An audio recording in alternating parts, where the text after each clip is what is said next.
আজকের থেকে প্রত্যেক যুবকের পায়ে হাত দিয়ে বলি, সারাদিন যা করো কোনো আপত্তি নেই, কিন্তু ঘুমানোর সময় আল্লাহর কাছে মাপ চায় ঘুমাও। হতে পারে একদিন আসবে ঘুমাবে আর কোনোদিন উঠবে না। প্রতিদিনের ঘুমের আগে এটা ভাবো যে হতে পারে কাল সকালে আর আমি উঠব না। বিদায় বুদ্ধিমানের পরিচয় অগ্রিম মাপ চায় নেওয়া, আগাম জামিন নেওয়া, আগাম মাপ চায় নেওয়া।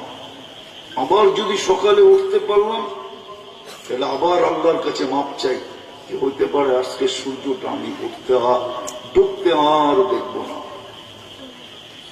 আছে হাজারো কাহিনী এই শহরে আছে। সকালে অফিসের উদ্দেশ্যে বাহির হয়েছে, দুপুরবেলা লাশ হয়ে ফিরে আসছে। নিজের মোটর সাইকেলে নিজে বাহির হয়েছে, নিজের হাতে অ্যাক্সিডেন্ট হয়ে নিজে জান দিছে। এরকম অনেক কাহিনী এই শহরে আছে। এরা সকালে মাপ চাই, পারবো? দ্বিতীয় আরেকটা জিনিস, আজকের থেকে কোরআনটাকে ডেলি একবার একটা চুমা দিই। তফসির শুনে কিচ্ছু হবে না। জানি না এটা কততম। এরকম বাংলাদেশের তফসির কমিটি আছে, 100 বছর হয়ে গেছে, কিন্তু জীবন চেঞ্জ হবে না। চেঞ্জ হবে যদি মহব্বতের সাথে ডেলি একবার কোরআনটাকে এই দুইটা ঠোঁচে টাচ করতে পারি। টাচ করলাম আর রেখা দিলাম। আজকে সারাদিন বহু জিনিসে আমরা টাচ করে চুমা দিই। আমি যুবকদেরকে বললাম না, সময় নেই, নাহলে সারাদিন যুবকরা বহুত আইকা নায়িকা, আয়ক গায়ক, মডেল, ঠিক না, নর্তকী ছবি দেখা টাচ করে চুমা দেয়।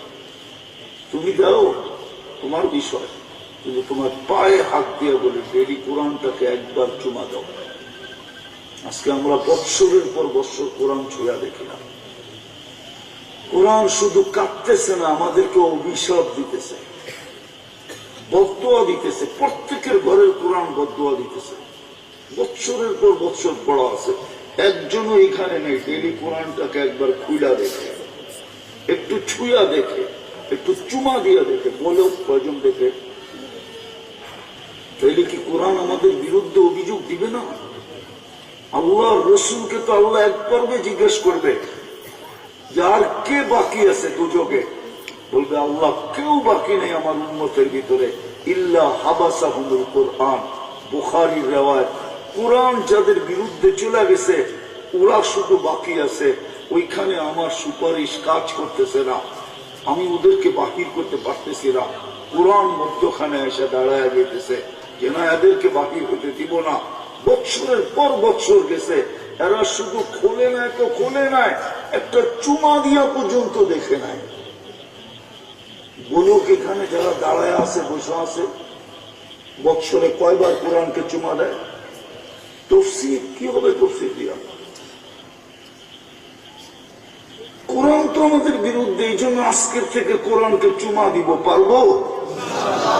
হ্যাঁ, কে কে পারবো? যে অঙ্গীকার ডেলি একবার কোরআনকে চুমা দিব। নামান তাইলে লক্ষ কোটি তফসিরের চেয়ে এটা উত্তম হবে।